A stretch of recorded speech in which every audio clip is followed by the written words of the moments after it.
төсвийг дагалдан орж ирсэн хуулиутай холбоотой олон асуудлыг ярьж олж байна. Тэгээ өнөөдрийн энд төсөв тойрсон олон маргаантай, мэтгэлцээнтэй байдлууд ч гэсэн энэ миний одоо асуух чи асуулттай холбоотой гэж бодож байна. За төсвийн орлого гэж байна, зарлага гэж байна. Төсвийн орлогыг маш сайнаар одоо оруулах өндөр орлоготой байх нь бол мэдээж улсын хувьд чухал. Тэгээ энэ дотроо төсвийн орлого ч өөрөө нэг талдаа татврын орлого, нөгөө талдаа татврын бус орлогоос бүрдэж байгаа. Гэтэл бид нар олон жил татврын орлого дээр л анхаарал өгдөг, 80 гаруй орчим хувийн татврын орлогоор бүрдүүлээд өгдөг. Харин үлдсэн нөгөө татврын бус орлого дээр анхаарахгүй байна. За энэ хэсэгтэй холбогдуулаад төр хувийн хвшлийн түншлэлийн тухай хуульд нэмэлт өөрчлөлт оруулахын асуудал орж ирсэн. Үүнтэй холбогдуулаад миний хэлэх гээд байгаа санаа нь олон жилч яригдсан асуудал нөө төрийн өмчөд үйлдвэрийн газруудыг хувьчлах асуудал яагаад яригдахгүй байна? Одоо нөө төрийн болон төрийн өмчийн оролцоотой үйлдвэрүүдийн газруудын ашигт ажиллагааг нэмэгдүүлэх асуудлууд яагаад яригдахгүй байна? Авлагыг одоо бүрдүүлэх энэ асуудал яагаад яригдахгүй байна гэдгийг асуумаар байгаа. Одоо 2023 оны эцсийн байдлаар нөө толгой 86 компани, за охин компаниудыг оролцуулаад 109 компани байна гэж байгаа. Эдгээр алдагдaltaй байдлын хувь хэмжээ 43%-тай ийм байдалтай байна. За 2026 оны төсвийн тухай хуулийн төсөлд болохоор эдгээр одоо компаниудаас оруулах хувьцааны ногдол ашгийг дөнгөж 540 тэрбумаар тооцсон байна. Улсын төсөвт энээс дөнгөж одоо 80 тэрбум төгрөгийг оруулна гэсэн. Гэх мэт байдлаар энэ одоо асуудлуудыг яриад ивэл олон тоо баримт дурдж болж байна. Энэ одоо асуудлыг яагаад олон жил даймжруулаад шийдэхгүй яваад байна. Зөвхөн одоо татрыг өсгөх байдлаар энэ асуудал одоо нөгөө зарлах тал чи шийдэхгүй ш. Зарлах талдаа төсвийн сахилга бат яригдана, оновчтой өгөөчтэй зарцуулт яригдана. Нөгөө цалин тэтгэр өсгөх энэ асуудлууд жил дараа л яригдчих ш. Өнөөдөр ийм хямралтай байдал хүргэсэн байна. Тэр энэ дээр тодорхой хариулт авъя гэж бодож байна. За, хэн хариулах вэ? За, нэм усрын учрал сайд хариулъя. За, энэ удаа энэ төсвийн хүрээг оруулж ирэх дэ бол энэ макро тоонуудаа хатуу барья л гэж зорьсоо. Нэгсэндээ бол зандан шитрийн засгийн газар байгуулагдаад за эдийн засаг хөгжлийн яам энэ төсвийн хүрээгээ боловсруулахдаа бол энэ макро 9 тоогоо үннээр нь боддоор нь оруулъя гэж зорьсон. Тэгэхээр орон зай гаргахын тулд одоо хийсвэрээр орлого төлөвлөдөг. За ингээд нэг орон зай бий болгодог. Тэгээд дотоодын нийт бүтээгдэхүүнээ нэмэгдүүлдэг. Ингээд хөрөнгө оруулалтуудыг шингээдэг. Энэ байдлыг бол одоо бид нар тасан зогсоох ёстой. Ингээд хиймэл хийсвэрээр ийм орлого төлөвлөлөөд орон зайд нь хөрөнгө оруулалт хийгээд явхаар хэд хэдэн удаа тодтгол хийдэг. Дээрээс нь төсвийн сахилга бат хариуцлага алдагддаг. Тийм ч учраас энэ нөгөө орлого нэмэгдүүлэх гэхээр татвараас өөр арга замгүй татвараа нэмэгдүүлснээр орлогоо их өөдрөгөр төсөөлждөг.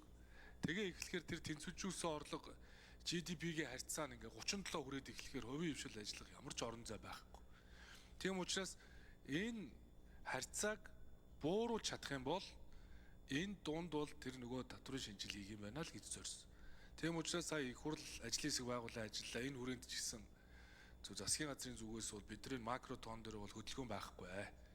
Нэгэнт их хурлын баталсан орлого зарлага нэгэн зэрэг буурж байгаа тохиолдолд төсвийн хүрээ оруулж ирж болох энэ заалтыг хийсэн учраас бид нар өмнө нь батлагдсан төсвийн хүрээн дээр байсан орлого нь 33.5 их 80, зарлага нь 33.5 их 80 харахад нэг тийм алдагдaltaгүй төсөв гэдэг гоё нэртэй яг эргээ харахаар олох боломжгүй орлого төлөвлөсөн.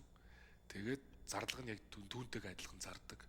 Тэгэхээр энийг нь аль алийг бууруулъя гэж зориод орлогоо 31.6, зарлага 32.980 гэдэг ингээд оруулж ирсэн. Тэгэхээр энэ бол бас төсвийн сахилгад хариуцлага цаашдаа бас нэг юм төсөв эрүүлжээд явхад хэрэгцээтэй гэдэг утгаараа бол хандсаа. Төрийн өмчит компаниудын энэ төвлөрүүлэх орлого буюу үр ашигтай ажилуулах асуудал бол мэдээж нээлттэй ил тод болох асуудлаас л эхэлнэ. Тийм учраас бол оюун эрдэнэ засгийн газрын үед төрийн өмч компани хуулийг оруулж ирсэн баг. Энийг бол баталчих хэрэгтэй. Тэгээд засгийн газраас баримтлах чиглэлээ оруулж ирээд татан буулга асуудлуудаа яриад явчихад бол угаасаа хуулийнхаа дагуу хэрэгжил явчихна. За өнгөрсөн хугацаанд засгийн газар эрхийнхаа хүрээнд 20 төрийн өмчт компанийг нэгтгэж нийлүүлсэн, өөрсдөн зохион байгуулсан, татан буулгасан.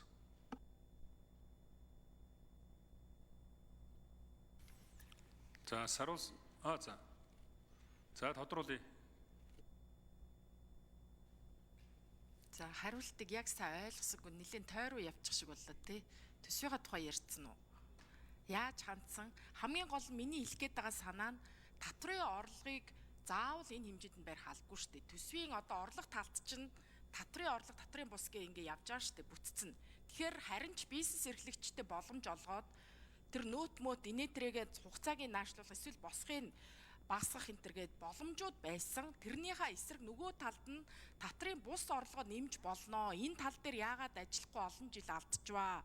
Төрийн өмчит үйлдвэрийн газрууд тэр орон нутгийн болон орон нутгийн өмчит компаниуд чинь ашиггүй ажиллаад байна, алдагдaltaй байна, данхар байна.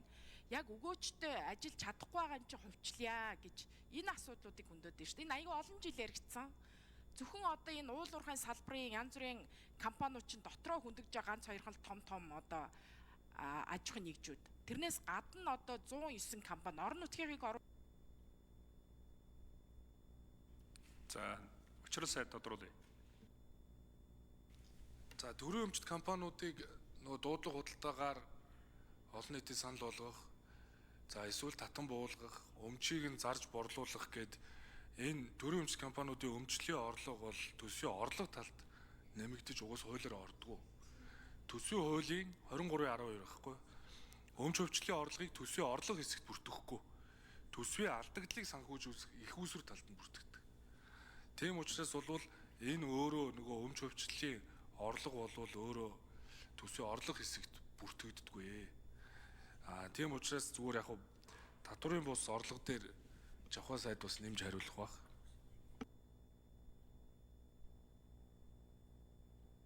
За Жавхлан сайд хариулъя.